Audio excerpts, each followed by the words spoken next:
सच सच बताना, क्या आपके साथ भी कभी ऐसा हुआ है कि किसी का भी फोन आए, आप अपना काम छोड़कर तुरंत उठा लेते हैं? किसी को भी कोई मदद चाहिए हो, आप आधी रात को भी दौड़े चले जाते हैं। लेकिन जब आपको किसी कंधे की जरूरत होती है, जब आपका दिल भारी होता है या आपको किसी छोटी सी मदद की जरूरत पड़ती है, तो अचानक आपके आसपास सन्नाटा छा जाता है। कोई आपका फोन नहीं उठाता, किसी के पास आपके लिए 2 मिनट का वक्त नहीं होता। उस वक्त अंदर से जो घुटन और दर्द महसूस होता है ना, वो इंसान को अंदर से तोड़ कर रख देता है। इंसान सोचने पर मजबूर हो जाता है कि आखिर मेरी गलती क्या थी? क्या मेरा हमेशा हाजिर रहना ही मेरी सबसे बड़ी बेवकूफी बन गई? अगर आपके साथ भी ऐसा हुआ है, तो इस वीडियो को आज बिना स्किप किए पूरा देखना, क्योंकि आज हम उस कड़वे सच के बारे में बात करने वाले हैं जो आपको कोई स्कूल, कॉलेज या कोई किताब नहीं सिखाती। हर वक्त हाजिर रहने की भयानक कीमत। रुकिए, आगे बढ़ने से पहले एक सवाल का जवाब खुद से दीजिए। पानी इंसान की जिंदगी के लिए सबसे जरूरी चीज है, लेकिन क्या कभी आपने देखा है कि नल से बहते हुए पानी की कोई इज्जत करता है? नहीं ना। जब तक पानी की किल्लत नहीं होती, लोग उसे यूं ही बहाते रहते हैं। ठीक यही खेल आपकी जिंदगी और आपकी इज्जत के साथ हो रहा है। हम बचपन से सुनते आए हैं कि सबकी मदद करो, हमेशा सबके लिए खड़े रहो, प्यार बांटो। ये बातें सुनने में बहुत खूबसूरत लगती हैं, लेकिन प्रैक्टिकल दुनिया का कानून कुछ और ही कहता है। जब आप किसी के लिए हर वक्त अवेलेबल रहते हैं, जब आप अपनी प्राथमिकताएं छोड़कर दूसरों के छोटे छोटे कामों के लिए भागते हैं, तो सामने वाला आपको दयालु नहीं बल्कि खाली और फालतू समझने लगता है। ये इंसान की फितरत का एक बहुत ही कड़वा सच है। जो चीज आसानी से और हर वक्त बिना किसी मेहनत के मिल जाती है, इंसान उसकी कद्र करना बंद कर देता है। सोना इसलिए महंगा नहीं है कि वो दिखने में पीला है। सोना इसलिए कीमती है क्योंकि वो हर सड़क के नुक्कड़ पर मुफ्त में नहीं मिलता। अब जरा अपने आसपास की जिंदगी के दो बहुत ही कॉमन उदाहरण देखिए। पहला उदाहरण, ऑफिस या आपकी जॉब का माहौल। मान लीजिए एक ऑफिस में दो लोग काम करते हैं। एक है अमित, जो बहुत सीधा है। बॉस बोले कि संडे को भी काम करना है, अमित मुस्कुराकर हाँ कह देता है। सहकर्मी अपना काम अमित पर थोप देते हैं, अमित मना नहीं कर पाता। वो रात के 10 बजे भी ऑफिस के ईमेल का जवाब देता है। अमित को लगता है कि उसकी इस मेहनत और उपलब्धता से बॉस बहुत खुश होंगे, उसे तरक्की मिलेगी, सब उसकी तारीफ करेंगे। लेकिन हकीकत क्या होती है? बॉस उसे एक कामकाजी बैल समझ लेते हैं। जब भी कोई फालतू का काम आता है, अमित के माथे मर दिया जाता है। और दूसरी तरफ है विक्रम। विक्रम अपने काम से काम रखता है, समय पर आता है, अपना काम परफेक्शन से करता है और समय खत्म होते ही ऑफिस से निकल जाता है। अगर कोई उसे बिना वजह का काम दे, तो वो बहुत ही तमीज से लेकिन मजबूती से कह देता है, माफ करना, मेरा शेड्यूल आज पूरा पैक है, मैं ये नहीं कर पाऊंगा। अब आप ही बताइए, जब अप्रेजल या प्रमोशन का वक्त आता है या जब मैनेजमेंट में किसी जिम्मेदारी की बात आती है, तो किसकी इज्जत ज्यादा होती है? विक्रम की। लोग विक्रम से बात करने से पहले सोचते हैं, उसकी एक हाँ की कीमत होती है। और अमित? अमित बस दूसरों के काम निपटाता रह जाता है और अंत में उसे मिलता है सिर्फ और तनाव। क्यों हुआ ऐसा? क्योंकि अमित ने अपनी सीमाएं तय नहीं की। उसने सबको यह मैसेज दे दिया कि मेरी अपनी कोई जिंदगी नहीं है, तुम जब चाहो मुझे इस्तेमाल कर सकते हो। अब आते हैं दूसरे उदाहरण पर, जो हमारे घर, परिवार और दोस्तों के बीच का है। आपके ग्रुप में या परिवार में एक ऐसा इंसान जरूर होगा जो सबका ट्रबल शूटर है। किसी की बाइक खराब हो जाए, किसी को हॉस्पिटल जाना हो, किसी को शादी की खरीदारी में साथ चाहिए हो, वो एक कॉल पर पहुंच जाता है। लेकिन कभी गौर कीजिएगा, जब उस परिवार में कोई बड़ा फैसला लिया जा रहा होता है, जब किसी गंभीर मुद्दे पर चर्चा हो रही होती है, तो उस इंसान को कमरे में बुलाया तक नहीं जाता, उसकी राय तक नहीं ली जाती। वो इंसान बाहर बैठकर सोचता रहता है कि मैं तो सबके लिए दिन रात खड़ा रहता हूं, फिर भी मेरी कोई अहमियत क्यों नहीं है? इसका सीधा सा जवाब है, लोगों ने आपको जरूरी इंसान नहीं बल्कि सुविधा का सामान बना लिया है। जैसे घर में रखा हुआ डस्टबिन या पोंछा, जब सफाई करनी हो तभी उसकी याद आती है, बाकी वक्त वो कोने में पड़ा रहता है।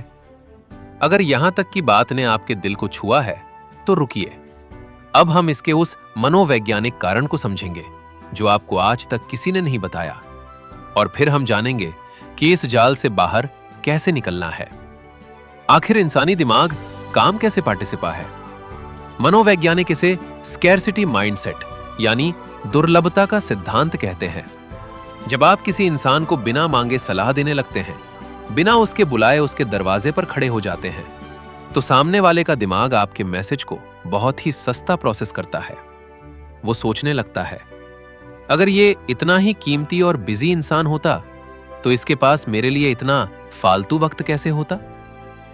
आपकी अच्छाई ही आपकी कमजोरी बन जाती है। आप सोचते हैं कि आप रिश्ता निभा रहे हैं, लेकिन सामने वाला समझता है कि आपके पास जिंदगी में करने को और कुछ है ही नहीं। और इसका सबसे दर्दनाक नतीजा कब निकलता है पता है? जब आपको सच में मदद की जरूरत होती है। मान लीजिए किसी दिन आपका मूड खराब है, आप मानसिक रूप से टूटे हुए हैं। आप अपने उस दोस्त को फोन लगाते हैं जिसके लिए आपने न जाने कितनी रातें खराब की थी। वो आपका फोन उठाकर कहता है, अरे भाई अभी थोड़ा बिजी हूं, बाद में बात करता हूं। और वो फोन काट देता है। उस एक पल में आपकी आंखों के सामने सन्नाटा छा जाता है। आपको महसूस होता है कि आप एक बहुत बड़े भ्रम में जी रहे थे। जिस रिश्ते को आप अपना खून पसीना देकर सींच रहे थे, वो रिश्ता तो सिर्फ एक तरफा था। उस रात जब आप अकेले कमरे में अंधेरे की तरफ घूर रहे होते हैं, तब आपके मन में घृणा और खुद से शिकायत पैदा होने लगती है। आप सोचते हैं कि काश मैं इतना सीधा ना होता, काश मैंने भी अपने वक्त की कद्र की होती। लेकिन मेरे भाई, इस वक्त सबसे बड़ी गलती जो लोग करते हैं वो ये है कि वे खुद को पूरी तरह से कड़वा बना लेते हैं। वे सोचते हैं कि अब मैं किसी से बात नहीं करूंगा, मैं भी बुरा बन जाऊंगा, मैं भी सबसे नफरत करूंगा। रुकिए, बुरा बनना या नफरत से भर जाना इसका हल नहीं है। अगर आप खुद को नफरत से भर लेंगे तो आप में और उन मतलबी लोगों में फर्क ही क्या रह जाएगा।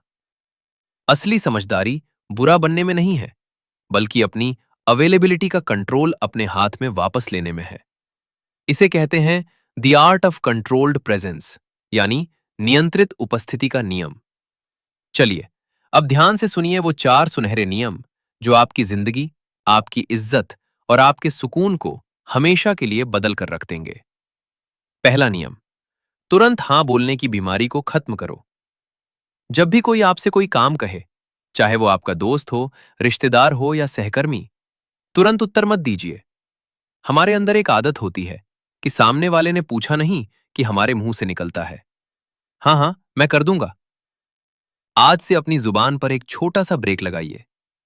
जब भी कोई आपसे मदद या काम मांगे, तो शांति से मुस्कुराकर कहिए, मैं अपना आज का शेड्यूल देखकर बताता हूं, या मैं थोड़ी देर में चेक करके बताता हूं कि क्या मेरे पास वक्त है। इस एक छोटी सी लाइन से पता है क्या होगा? सामने वाले के दिमाग में तुरंत एक घंटी बजेगी कि आपका वक्त मुफ्त का नहीं है। आपके पास अपनी जिंदगी के काम है। आपकी हां की एक वैल्यू बन जाएगी। दूसरा नियम, अदृश्य सीमाएं तय करो। लोगों को यह एहसास कराना बहुत जरूरी है कि आपके कमरे में या आपकी जिंदगी में बिना इजाजत एंट्री नहीं मिल सकती। अगर कोई आपको रात के 11 बजे फोन करके अपनी फालतू की गॉसिप या ड्रामा सुनाने लगता है, तो सीधे कहिए, भाई मैं इस वक्त सोने की तैयारी कर रहा हूं, हम कल दिन में बात करेंगे। शुरुआत में लोगों को बुरा लगेगा। वे कहेंगे कि अरे तुम तो बदल गए हो, तुम्हारे अंदर घमंड आ गया है। लेकिन याद रखना, जब आप किसी गुलाम को आजाद करने की कोशिश करते हैं या किसी को अपनी आदत बदलने को कहते हैं, तो उसे तकलीफ होती है। जो लोग आपकी सीमाओं का सम्मान नहीं कर सकते, वे कभी आपके अपने थे ही नहीं। तीसरा नियम, अपनी ऊर्जा सिर्फ वहीं लगाओ जहां से रिस्पॉन्स मिले। एक तरफा कुआं खोदने से कभी पानी नहीं मिलता, सिर्फ थकावट मिलती है। अगर आप किसी को 10 बार फोन करते हैं और वो इंसान कभी अपनी तरफ से आपको एक मैसेज भी नहीं करता, तो आज ही अपनी उंगलियों को रोक लीजिए। देखना शुरू कीजिए कि कौन आपकी जिंदगी में सच में इन्वेस्ट कर रहा है और कौन सिर्फ आपसे फायदा उठा रहा है। जो इंसान आपकी कद्र करता है, उसे अपनी पहली प्राथमिकता बनाइए, और जो आपको ऑप्शन समझता है, उसे अपनी जिंदगी की लिस्ट से बाहर का रास्ता दिखाइए। चौथा और सबसे महत्वपूर्ण नियम, खुद के साथ वक्त बिताने में फक्र महसूस करो। जिस इंसान के पास अपना खुद का कोई गोल, कोई पैशन, कोई सपना होता है, उसके पास दूसरों के फालतू ड्रामे में शामिल होने का वक्त ही नहीं होता। जब आप अपने काम में, अपनी फिटनेस में, अपनी पढ़ाई या अपने बिजनेस में पूरी शिद्दत से जुट जाते हैं, तो आपकी आंखों में एक अलग ही चमक आ जाती है। आपकी पर्सनालिटी में एक ऐसा खिंचाव आ जाता है कि लोग खुद चलकर आपके पास आते हैं और आपकी खामोशी से भी डरते हैं। याद रखिए, इस दुनिया में सबसे ज्यादा इज्जत उसी इंसान की होती है जो अपनी खुद की इज्जत करता है। जो इंसान खुद के वक्त को कीमती समझता है, पूरी दुनिया उसके वक्त की कद्र करने पर मजबूर हो जाती है। इसलिए मेरे दोस्त, आज के बाद किसी के लिए इतना भी सुलभ मत बनो कि लोग तुम्हें गिरा हुआ समझ लें। अपनी अच्छाई को अपनी ताकत बनाओ, अपनी कमजोरी नहीं। अपनी जिंदगी के मालिक खुद बनो। जब जरूरत हो तो मुस्कुराकर मदद करो, लेकिन जब आपकी सेल्फ रिस्पेक्ट और बात आए तो बिना डरे पीछे हटना सीखो। अगर आज की इस गहरी ऑब्जर्वेशन ने आपके मन के किसी सोए हुए कोने को जगाया है, अगर आपको लगा है कि ये बात सीधे आपकी जिंदगी से निकल कर आई है, तो इस वीडियो को अपने उन दोस्तों के साथ जरूर शेयर करें जो अपनी अच्छाई की वजह से रोज घुट रहे हैं। द साइलेंट ऑब्जर्वर परिवार से जुड़ने के लिए और इस वीडियो को अंत तक इतने ध्यान से सुनने के लिए आपका दिल से बहुत बहुत शुक्रिया। अगर आपको यह विचार वैल्यूएबल लगा हो तो वीडियो को लाइक जरूर करें और कमेंट में लिखकर बताएं, आज से मैं अपने वक्त की कद्र करूंगा। चैनल को सब्सक्राइब करके बेल आइकन दबाना मत भूलना। मिलते हैं एक नए ऑब्जर्वेशन और एक नई कहानी के साथ। तब तक के लिए ऑब्जर्व करते रहिए, सीखते रहिए।